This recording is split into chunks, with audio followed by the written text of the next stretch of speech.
Алгачкы эмгек акы. Күндөрдүн биринде жайлоодогу эл дүрбөп калды. Көрсө, үйүрдү баштап жүргөн чоң жана күчтүү айгыр өлүп калыптыр. Ал Дон айгыры деп аталган. Баасы өтө кымбат асыл тукум мал болчу. Биз балдар баарыбыз Дон айгыры өлгөн жерге чуркап жөнөдүк. Жылкычылар кайра күйүттү үшкүрүп, кабактарын салып, чоң айгырдын заматта кантип күтүүсүз өлүп калганын түшүнбөй турушуптур. Ошондо жылкынын өлгөнүнө кайгырбай, анын өлүмү үчүн жетекчилерге кантип жооп беребиз деп, алар өздөрүн ойлоп жатканын кийин аңдадым. Айтоор, көп өтпөй малчылар айылга чабарман жиберишет. Эртеси аны менен кошо жайлоого бир сары чачтуу орус киши мал доктуру келет. Жылкычылар болсо ага айгырдын эмнеден өлгөнүн түшүндүрө албай көпкө кыйналышат.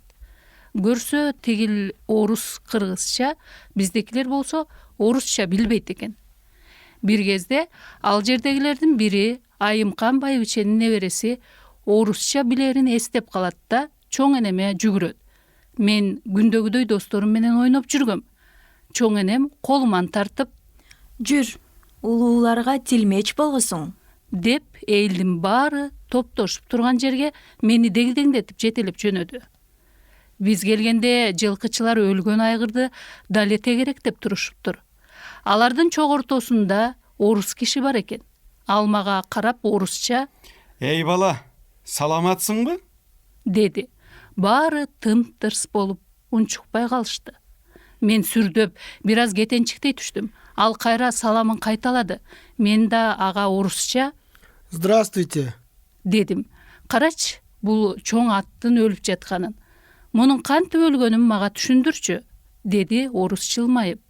Топтун арасынан бир аксакал мага жакыныраак келип, Уулум, сен ушул оруска биздин тоолордо уулуу чөп өсөрүн, айгыр ошону жеп алып өлүп калганын айт. Биздин жылкылар уулуу чөптөрдү таанып жебейт. Айгыр бул жайлоого биринчи жолу келгендиктен уулуу чөптү беркилерден ажырата албай, анан ошонун айынан өлүп калды деп түшүндүр. деди.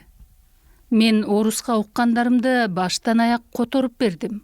Орус мага Азамат, эми мен баарын түшүндүм. Актыны да жазалам. деп дароо айгырдын ууланы өлгөнү тууралуу бир баракка акт жазып койду.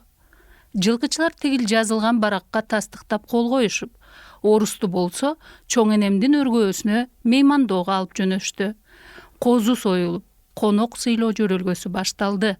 Мен болсо бул учурда балдар менен боз үйдүн жанында бейкапар ойноп жүргөм.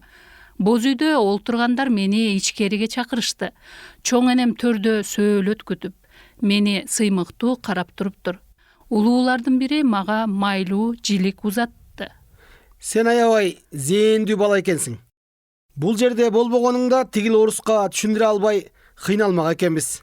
Мынакей, ала кой, сага устукан. деди. Мен сүйүнүп аны колума алдым. Чыңгыз Айтматов.